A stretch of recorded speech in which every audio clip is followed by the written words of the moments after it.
జాతక జ్యోతిష్ శాస్త్రం మొత్తం ఖగోళ శాస్త్రం, మానవ జీవితానికి సంబంధించింది కాదది. మొత్తం సమాజ జీవితానికి సంబంధించింది, మొత్తం భూమండలానికి సంబంధించింది.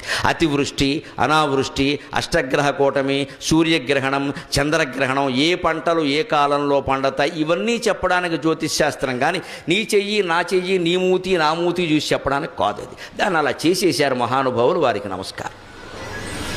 ఎందుకంటే వ్యాపారం చేయడానికి బాగా వీలు, మనిషిని ఎంత భయపెట్టేస్తే అంత వీలు. అందులో మీరు మీ జీవితాల్లో మీకు చెప్పిన చూసుకుని 90% అబద్ధాలే, 10 కూడా జరగవు. ఆ జరిగిన వాళ్ళ చేత చెప్పిస్తారు టీవీల్లో, అవి మనం నమ్మేస్తూ ఉంటాం. జరిగే అవకాశం లేదు. జ్యోతిష్ శాస్త్రం సమిష్టి జీవితానికి సంబంధించింది తప్ప వ్యష్టి జీవితానికి సంబంధించింది కాదు. వ్యష్టి జీవితం మీద ప్రభావం ఉంటుందండి. ఈ ప్రాంతం అంతా వాన కురిసినప్పుడు అందరి మీద పడుతుందండి, కానీ గొడుగేసుకున్నవాడి మీద పడుతుందా? కొందరికి 2 చినుకులు పడగానే జలుబు చేసేస్తుందండి. ఒకడు వానలో తారంగా వాడినా ఏమీ చేయదండి. వాడి శక్తి సామర్థ్యాలు ఉన్నాయా లేదా? అక్కడ జ్యోతిష్ శాస్త్ర ప్రభావం కూడా అంతే. స్థిరమైన సంకల్పం, భక్తి, జ్ఞాన వైరాగ్యాలు కలిగిన వాడిని నవగ్రహాలు కాదండి 18 గ్రహాలు ఉన్నవాడిని ఏం చేయలేవు. మొహమాటం ఏం లేదు ఆ విషయం. వెంకటేశ్వర సుప్రభాతం సహా అన్నింటిలో ఉంటుంది, మీ ధైర్యం కోసం చెబుతున్నా. సూర్యందు భౌమ బుధ వక్పతి కావ్యసౌరి స్వర్భానుకేతు దివిషత్ పరిషత్ ప్రధానాగ త్వద్దాస దాస చరమావతి దాస దాసాక శ్రీ వెంకటాచలపతే తవ సుప్రభాతం. సూర్యుడు, ఇందు చంద్రుడు, భౌమ కుజగ్రహం,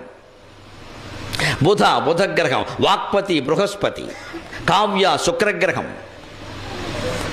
సూర్యందు భౌమ బుధ వాక్పతి కావ్య శౌరి, సూర్యుని కుమారుడైన శనీశ్వరుడు శౌరి అంటే. స్వర్భాను రాహువు, కేతు, నవగ్రహాలు. ఇంతకు మించిన 10వ గ్రహం ఏది లేదు. 10వ గ్రహం ఎవడైనా ఉంటే ఈ జాతకం చెప్పించుకుని వాడే 10వ గ్రహం. ఇవన్నీ వెంకటేశ్వర స్వామికి, భగవంతుడికి త్వద్దాస దాస చ రమావతి దాస దాసాక, ఆయన దాసుడికి దాసులు వీళ్ళు నవగ్రహాలు కూడా. వీళ్ళు మనం ఏం చేస్తారండి, ఊటికి నవగ్రహ పూజ అనడం, పారిపోవడం అక్కడి నుంచి. మళ్ళీ అక్కడి నుంచి ఆయనకి నువ్వులు, ఈయనకి నవ్వులు, ఈయనకి చెవులు, ఈయనకి పువ్వులు, పని ఏం లేదు ఇక్కడ. ఇదో పెద్ద నమ్మకాలు బాగా పెంచుతున్నారు. 5 వారాలు, 30 వారాలు, 60 వారాలు. నువ్వు ఇక్కడ ఎవరికో నువ్వులు ఇచ్చేసిన వెంటనే పైన గ్రహం మారిపోతుందా? కాస్త ఆలోచించవాయి బాబు, బుర్రపెట్టి ఆలోచన తెలిసిపోతుంది. నీ నువ్వులకి ఆ గ్రహం ఎలా మారుతుందండి? ఎందుకు మారుతుంది అసలు?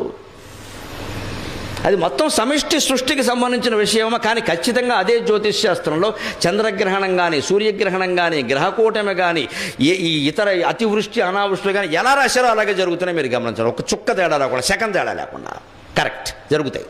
ఎందుకంటే అది సమిష్టి, వ్యష్టి కాదు. దాన్ని మన వాళ్ళు శుభ్రంగా వ్యాపారం చేయడానికి వీలుగా వ్యష్టి చేసి పారేశారు.